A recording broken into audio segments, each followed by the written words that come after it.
Welcome to the Selling with Influence podcast, where we show you how to sell more of your products and services consistently, predictably, and profitably without having to offer discounts, quote lower margins, or compete on price in a race to the bottom just to get the business. My name is Dwayne Huff, founder and CEO of Influence Seminars, and I am your host.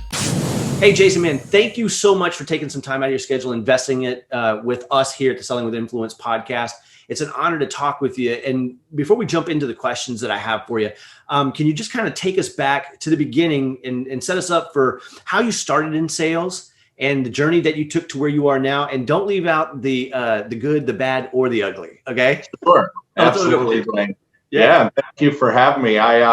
So the journey started, the better part of 25 years ago after college. And I guess it sort of started by happenstance. And I think that's the way many salespeople fall into their career, which is, I got an interesting job offer out of college. My roommate was working for a company that sold electronic components to OEM manufacturers around the country. Thought it was a cool opportunity. Went and did it. I first job out of college, I was doing about 200 or so cold calls a day. Wow. It was a lot of fun. And I learned a lot about rejection, about cold calling, about just overall business in general, and was a great initial experience for me. And look, I don't want to interrupt you, dude, but Sure. We have got to unpack that, man, because I've heard of 50 cold calls a day. I've heard of 40. I've heard of 100. I've never heard of 200. And you said you learned a lot from the rejection and the process. Give us some of those nuggets of wisdom. What did it do for you? What did you learn? How did that help you grow? Just don't leave anything out. That is important. Yeah, I think it helped me understand that, rejection was not a personal thing. They weren't rejecting me necessarily. And it could have been a timing thing. It could have been they really had a great relationship with their existing partner or vendor. And so, over time, just realize that, hey, it's not me that they're rejecting. Mm-hmm. It's just the option right now of working together, which also could change in 3, 6, 12 months from now. So, and that was a huge learning curve for me. Often as I think a lot of salespeople do, they take the rejection personally, but on the other end of that phone is an individual that is also working very hard, trying to just figure out, how to do their very best. And it just may be wrong timing. It just may be that they have a great partner that they're already partnered with, and it's too risky to change. Mm-hmm. So just having that perspective is super helpful. So what advice would you give us if we're still in a space where it still stings, it still hurts, and we're still taking it personally? What do we do if it is momentary rejection? It's not no forever, it's just no for now. What would be your suggestion to keep the door open? Well, I would provide value. One of the things that we learn over time is that we can provide value above and beyond selling our product or service, right? Mm-hmm. So it may be interesting industry articles or things that might be, interesting to that individual personally, just continuing the relationship. Mm-hmm. So that if you do wind up calling them 6 months, 12 months later, you provided them with 3, 4 things of value, and they may be more receptive to taking that call. That is brilliant advice, man, because, you're absolutely right. We're all grinding it out, whether we're salespeople or not. We've got families to feed. We're focused on our day. We're comfortable in our current solutions, and it might not be a good time to change. But you know what? Things change on a dime. And if you're that guy who did nurture the relationship, you're top of mind. Yeah, absolutely. I think, and you learn that over time. I think you make that mistake where you are strictly looking at this from a what can I get out of it versus what can I give out of it. Say that again. Say it again? I think, at the beginning of the career, it's looking at what can I get out of the relationship versus what can I give to the relationship. And everybody's a client, whether they're, just talking to you as a prospect or not. To me, everybody is a client. You're forming a relationship with that individual. Well, now here's another thing. Thank you for sharing that. That's such wisdom. And I wasn't joking when I said, say it again. I hope somebody tweets that out and tags you in it, because that's wisdom right there. Talk to me about what you learned about the reality of the numbers game, going through 200 calls a day without fail. What did it teach you about the numbers? Well, ultimately, it still is about a numbers game, right? So the reality is, even though there is rejection and you're still giving and building relationships, if you make 2 calls a day, I can pretty well guarantee you, no matter how good or bad you are at communication, if I make 200 calls a day, I will be more successful than you. So ultimately, it's about numbers. Although over the period of time, there's really smart individuals that I've learned from that really personalize either the call or the email or the messaging, and it's really become really sophisticated ways of understanding what your buyer is interested in. And having a good guest going to the table. Yes, absolutely. An educated guest. That's awesome. I appreciate that, because there's banter back and forth about it's not a numbers game, it is a numbers game, it's not a numbers game, it is a game. And I guess it kind of depends on your industry. The fewer prospects that are out there for your industry, the less of a numbers game you can depend upon. But even still, if you're, like you said, if you're sophisticated about it, you stack the numbers in your favor, even still. That's right. Yeah. I mean, I can guarantee if I'm making 0 calls a day, I'm probably going to have 0 sales. Gotcha.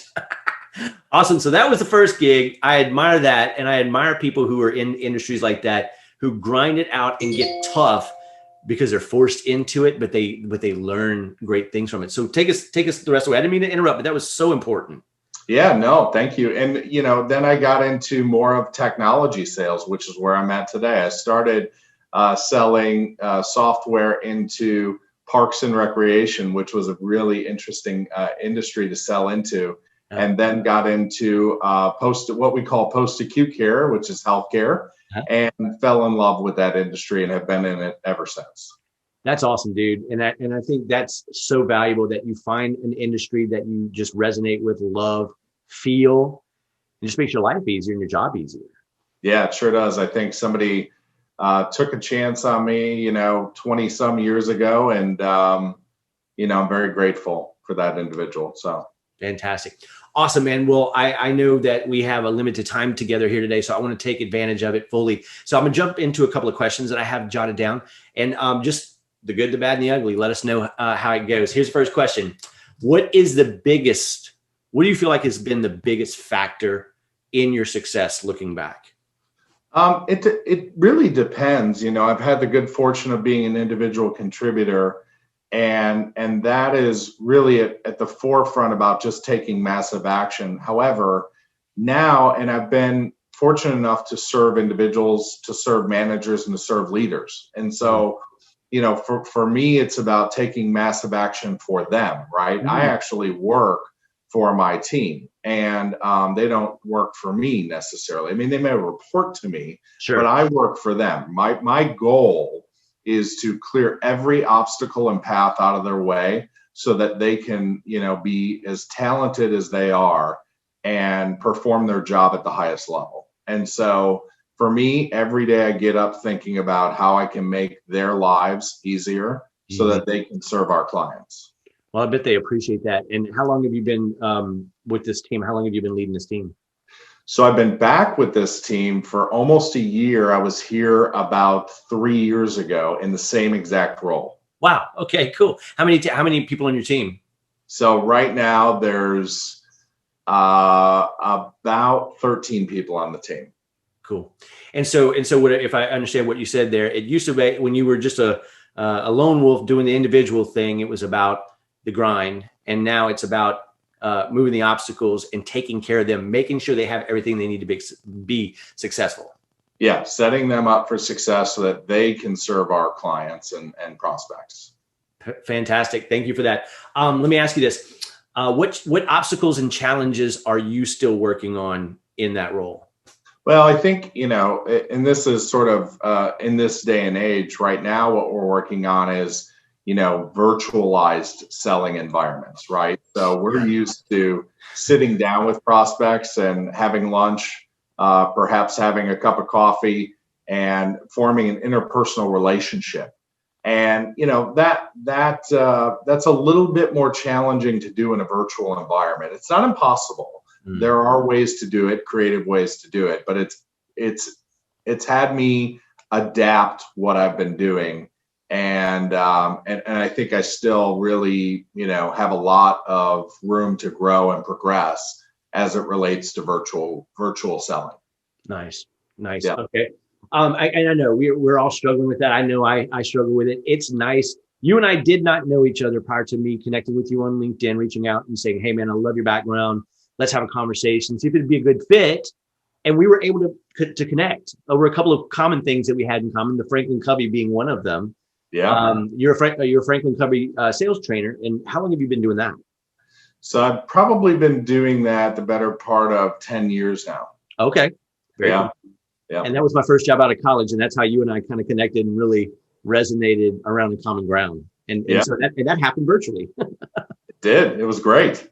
So we can't, when people can't be together, we're learning how to make this a good connector. And it's not as easy, like you said, but yeah, man, that's cool. Okay, let me get to the next one. What is the best advice you've gotten from someone on selling or about sales in your career? What's the best piece of advice you've gotten?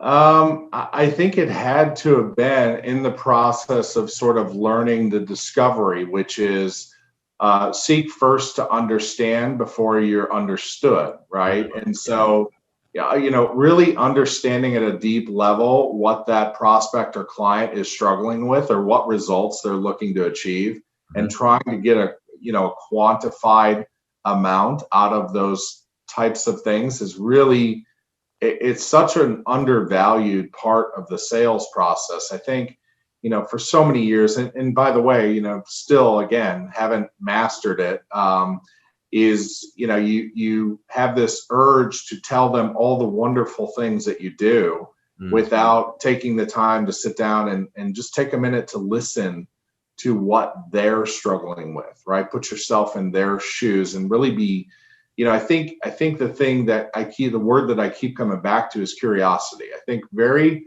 successful salespeople, by and large, are curious about what their clients are going through on a daily basis, and are able to sympathize and empathize and put themselves in their shoes. That is some great advice and wisdom for the ages. Let me ask you this.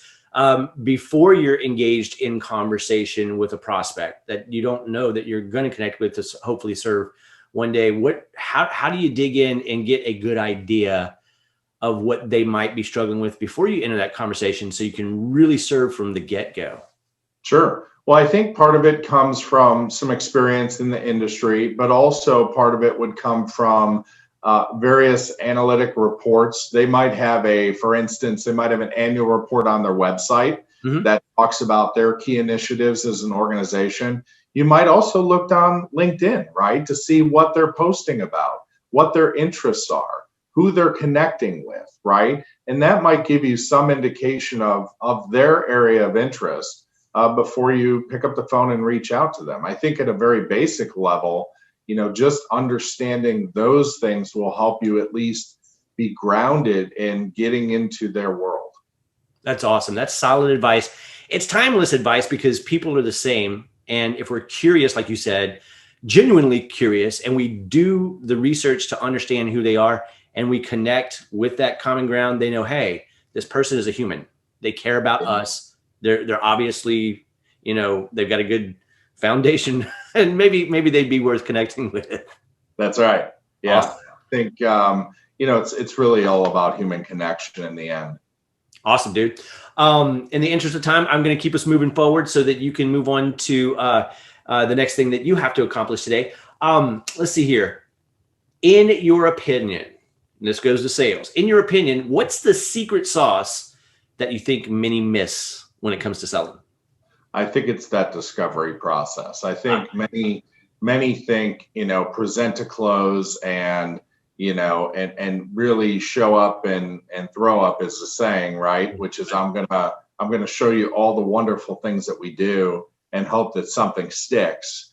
And there's not enough people that take the time to have a structured conversation with a client. And many, quite frankly, haven't been taught how to have a structured conversation with a client to understand the needs of that client. Many times the client is, very sort of, wow, this is a different experience that I'm having with this salesperson, because there is a structured way to have a conversation to understand what the needs of that client are. And I think many times we ask a few pointed questions and then we're ready to launch on our PhD dissertation about our wonderful product or service. Yeah, you're right.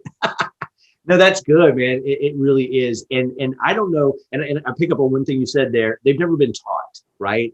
And I can remember early in my career, it was, here's a book of product information. Go get them, Hoss. Here's a phone book. And it was like, how? Nobody showed me. Nobody taught me. And so I went through a lot of pain and struggle as well. But man, I tell you, it sounds like, correct me if I'm wrong here, but it sounds like just a little bit of understanding about how to successfully navigate that conversation can make the prospect or client feel amazing about engaging with us and really make our job a whole lot easier in trying to help that client. Yeah, the phrase that I like that I think is used by Mahan Khalsa and others that were with Franklin Covey is, selling is a free sample of how you solve their problems, right? And so, and so how you sell should be a free sample of how you're going to engage with them to fix the problems that they're having. And, and so many times if it's about me, I got to really check my ego at the door and say, okay, what is my intent going into this conversation with this individual? Is my intent to help them with their product, regardless if that includes me or not? Or is my intent to help me? Yeah, man. That intention is so important. I've heard somebody say the difference between influence and manipulation is a very fine line, and that's your intention. Absolutely. And many people can feel it. I mean, I've had really good experiences at a car dealership, and I've had really bad experiences at a car dealership, right? Yeah. You can tell whether the individual is truly taking an interest in you. You can feel it versus, somebody who's really just trying to sell you the car. Yeah, totally. And you can. And that's when you get that icky or that warm feeling. It depends on which it is, right? That's right. 2 more questions. I think we got a couple more minutes for this. What is the key practice, strategy, or tactic? And I hate to use either one of those words, but I think you know what I'm saying, that you keep revisiting and coming back to. I mean, what is the thing that you lean on as a best practice, a tactic, a strategy, a principle? Yeah, I think right now, especially in the virtual care setting, it's really, being intentionally focused with that client in every interaction. And I think the thing that is important is that, you lay aside all distractions and you have a purpose for that call and meaning that you verbalize to the client, and that you agree upon. That will be the interaction that you have. For instance, if I'm working with you, Dwayne, and we have our next call, and I say, Dwayne, during the next call, this is what I think we'd like to achieve. And at the end of this call, here's what I'd like you to say, do, or decide. And we agree on that, then that is a meaningful next step versus a lot of times we go through the sales process with no end in mind, right? So we end the call, it feels good, everybody likes us, and then there's no real next step, right? And we see that a lot. And, again, it's progress, not perfection, but, see many times in the sales pipeline where they say, they feel real good about us. I think it's going to close. I'm not sure when it's going to close or how it's going to close or why it's going to close, but we like each other. And it just, those sales processes go on and on and on and on, and to the detriment of the client, right? No is a suboptimal answer, but it is an answer. Sure. Absolutely. That's wisdom. Last one. If you had a crystal ball and you were looking into it, what does your next level of success look like in the area you're in right now? I think everybody that I work with is doing well. They're helping clients succeed. and they're achieving their own personal goals. Right now, it really is about serving them. And if they're all feeling good about what they do on a daily basis, excited to get up in the morning, they'll do a great job. I've got very talented individuals that I work with. And so I think that's what success looks like for me. That's a beautiful vision of success. And we're going to end that on a beautiful note. So, Jason, thank you so much, man. I want to do this again because there's so much more we can talk about, but I appreciate you investing in us and the audience. And let's do it again. Thank you. Thank you. Good to talk to you. All right. We'll talk soon. Bye-bye.